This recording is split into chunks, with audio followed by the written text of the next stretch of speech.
Hello, and welcome to Krama Chronicles, where we peel back the polished facade of success and explore the hard truths about betrayal, ambition, and the quiet art of the comeback. You know, the old saying is that revenge is a dish best served cold. But I'll tell you something more chilling. Revenge is a dish best served on a silver platter, delivered by the people who trusted the betrayer the most. I stood there, center stage at the Pinnacle Design Laureate Gala in Miami, watching my wife, Audrey, accept an award that should have been ours, together. Instead, she turned, kissed her junior partner Lucas right in front of me, and declared him the fresh vision of our firm. The humiliation was total, but I didn't shout. I didn't react. I just walked out, touching the brass key in my tuxedo pocket, knowing that my perfect silence had just signed the death warrant for her billion-dollar career. My name is Ethan Sawyer, and I was 42 years old.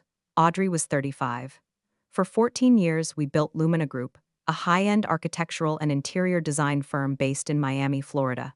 I was the quiet foundation, the principal architect, the one who handled the zoning, the budgets, and the contracts. Audrey was the dazzling performer head of design, the one who gave the TED Talks and landed the press features. We lived in a stunning modern villa overlooking Biscayne Bay. It was all clean lines, floor-to-ceiling glass, and the promise of endless success. But lately, the foundation was crumbling. Audrey had started using we in the office, but it always became I in the press. The awards she won, the budgets she controlled, they were becoming her kingdom, and I was being relegated to the role of the ancient, wise advisor. And then there was Lucas Bell, a ridiculously smug, 26-year-old junior partner with designer glasses and a knack for asking me patronizing questions like, "Ethan, do you ever worry your aesthetic is too traditional?"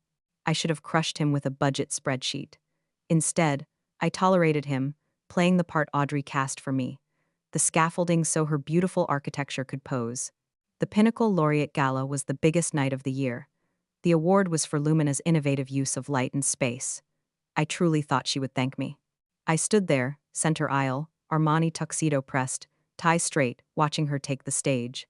She gave a beautiful speech about vision and mentorship, but she never mentioned my name, not once. She looked right past me. Then, she called Lucas up to the stage. She handed him the crystal trophy, the trophy with my firm's name on it, and kissed him, a deliberate, lingering peck on the lips, for all the major investors and board members to see. The applause was scattered, awkward. Most of the powerful people in the room, including the formidable founding partner, Vivian Chen, didn't know whether to gasp or clap. I saw a few guests look my way, waiting for the drunken outburst, the Hollywood scene. They wanted the satisfaction of my rage, but I didn't give it to them. I just walked out, calmly, slowly, past the catering staff, past the velvet ropes. Funny how quiet the moment of total betrayal is when it finally happens in the open. No thunder, no spotlight. Just the chilling realization that all the small slights, the accidental emails, the budget, oopsies, the whispered calls had finally clicked into place. If you've ever felt the sting of betrayal that runs deeper than just romance, if it touches your life's work, do us a favor and hit that subscribe button right now. Over 90% of you listen but don't join the Stoic Love community. Your subscription tells us that these stories of quiet resilience matter and keeps us going. As I stepped onto the humid Miami street, I didn't feel rage or even profound sadness. I felt clarity. I reached into my inner coat pocket and felt the small, cold brass key I always kept there. It wasn't to the house or the office. It was the key to a safety deposit box at the First Coast Bank downtown, box labeled R42. I knew exactly what that box held. Not diamonds or gold, but something far more valuable, receipts. Just then, my phone buzzed. A private number. I answered. "Ethan, where are you?" It was Vivian Chen, the founding partner. Her voice was calm but held an edge of steel. "Out," I said, looking up at the glittering skyline. "I tried calling Audrey. She's not answering." "She's busy," I replied, a chilling lack of emotion in my voice. "Probably celebrating." There was a long, heavy pause on the line. Then Vivian asked, "Did she know?" I sighed, the hot, salty air heavy around me. "No, Vivian. She thinks tonight was her idea." I hung up before she could respond. I didn't need to hear her panic. I didn't need to be drawn back into the drama. My part as the fixer was over. 2 hours later, I was 200 miles north, in a secluded cabin on the Georgia border I used to visit for fishing trips. No cell service, just thick silence. I placed the steel briefcase on the antique mahogany table. Inside, there wasn't a blueprint, but a worn notebook, a fountain pen, and a USB drive labeled Lumina, Audit. And the crucial item, a thick, cream-colored envelope, embossed, marked Contingency Plan R42. I pulled out the contents. 12 individually addressed letters, stamped, ready to mail, each marked for a specific principal or key board member, Vivian Chen included. For the past year, I hadn't been sulking. I had been documenting. My plan wasn't vindictive. It was surgical. I hadn't looked for dirt. I had simply stopped covering it up and started recording it. I had recorded every instance where Audrey had forged my e-signature on 3 major supply chain contracts to meet a deadline, siphoned client retainer funds into her discretionary design budget, granted Lucas Bell an unauthorized housing stipend disguised as a project consultant fee, greenlit the massive Jakarta resort project, using internal funds without the required compliance sign-off, a major breach of international protocol. The beauty of the plan was its simplicity. No accusations, just the hard evidence, just the receipts, the untouched, cold, hard truth. If you're enjoying the detailed, meticulous nature of Ethan's revenge, please share this story with a friend who appreciates a slow burn payback. Your share helps us bring more depth to these true stories of resilience here on Stoic Love. I finished rereading the final letter, sealed it, and packaged the briefcase. I drove down the mountain and handed it to a trusted private courier with a single instruction: 12 destinations.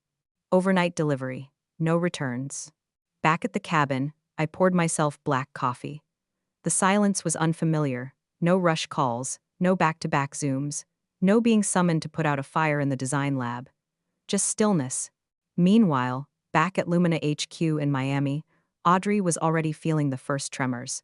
Her assistant, Tanya, was quiet. An invite to a major vendor lunch, which Audrey typically hosted, went out, and she wasn't copied. HR rescheduled her quarterly review. She tried calling me, more out of habit than concern, straight to voicemail. She finally remembered the buzzing phone from the gala. 5 missed calls, all from Vivian Chen. She stared at the screen, then at her pristine white office. She looked untouched, but something already had. The night I had overheard her conversation with Lucas years ago was the seed of this plan. She was laughing, the sharp, calculating laugh she reserved for people she didn't need to perform for. "Let Ethan take the fall," she'd said about a risky budget move. "He's used to cleaning up my messes. It gives him purpose." I hadn't confronted her. I hadn't even shown surprise. I just walked to my home office, turned on the old scanner, and started archiving every contract, every memo, every board authorization that had both our names on it. I highlighted every discrepancy, every alteration she made after my signature. I did this not out of immediate revenge, but out of self-preservation. I realized then that I wasn't her partner, I was her firewall. And if I ever became disposable, she would discover how essential that firewall had been. The board meeting was scheduled for the following week. Audrey, still oblivious, walked into her office. She saw my desk, clean, empty, too empty. Even the framed photo of our first acquisition party was gone. In its place, one item, a matte black binder, centered. Deliberate, the label, transition notes. She didn't touch it immediately. Then, driven by curiosity, she picked it up and opened it. The table of contents was a detailed roadmap to her destruction. Section 1, Contract Deviations Red Flagged. Section 2, Unapproved Budget Transfers, Jakarta. Section 3, Conflict of Interest, Lucas Bell. Section 4, Forged Signature Timestamps. The sections were color-coded, cross-referenced, and tabbed. Internal emails were printed and time-stamped. She flipped furiously. Under Section 3, there was the invoice she thought no one had seen. Lucas's $42,000 relocation stipend, buried under research development. It wasn't a misunderstanding. It was a prosecution guide, written with precision. She slammed the binder shut and called for her assistant, Tanya. "Who touched Ethan's desk?" Audrey snapped. "No one, Miss Thorne. Mr. Sawyer came in last night. Cleared it himself. He said you'd know why."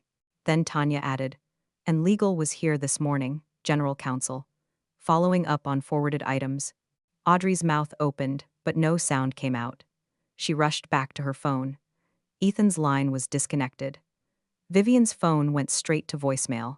If you are enjoying the meticulous detail of this corporate revenge, please leave a comment below and tell us which piece of evidence you think was the most damning. The collapse wasn't a scream, it was an echo. First, the news. MarketWire ran a front-page story. Audit flag raised over PacificTel contract. Signature verification in question. That was the contract 6 months ago, where she'd used my old e-signature template. I'd never mentioned it. Until now. Then, Lucas walked into her office. They reassigned me to Asia Pac, he said flatly. It's transitional. Audrey scuffed. A demotion. Did you push back? Lucas hesitated. Clara, Audrey. They found the invoice. The stipend.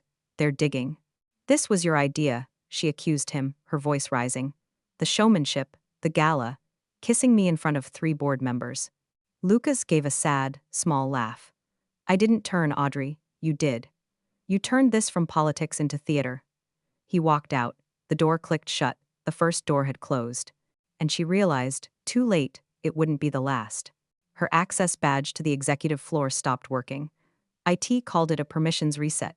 HR emailed, asking her to work remotely while internal matters are reviewed. The email used careful, non-accusatory words. The kind of space you give someone when you've already emptied their desk, but haven't told them yet. Her speaking engagements were cancelled. Her profile for the European Design Conference was removed. The non-profit board she chaired quietly removed her photo from their website. All the places that once used her name as currency were suddenly allergic to it. If you feel the power of Ethan's quiet strategy, don't keep it to yourself. Click the link in the description to check out our previous story on quiet strength. It's one of our most popular episodes. The final blow came not from me, but from the awards committee. I hadn't shouted. I had quietly called the committee myself. I'm calling regarding the Pinnacle Design Laureate. I believe there's been an error. The nomination did not have my endorsement. The press release dropped without warning. A quiet update on the committee's official site.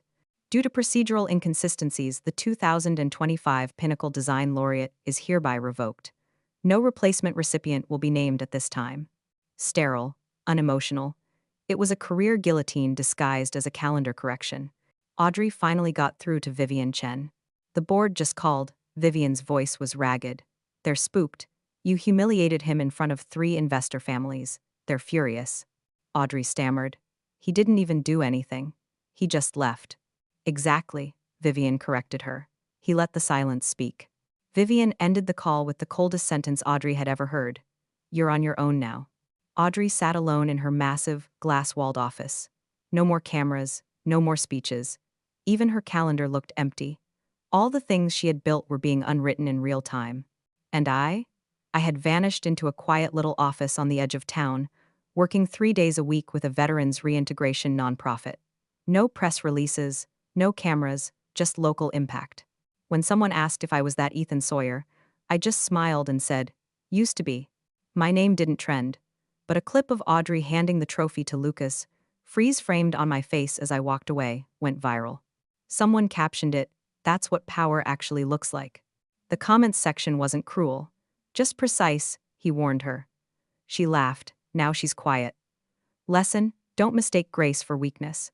The curtain didn't fall on Audrey's career.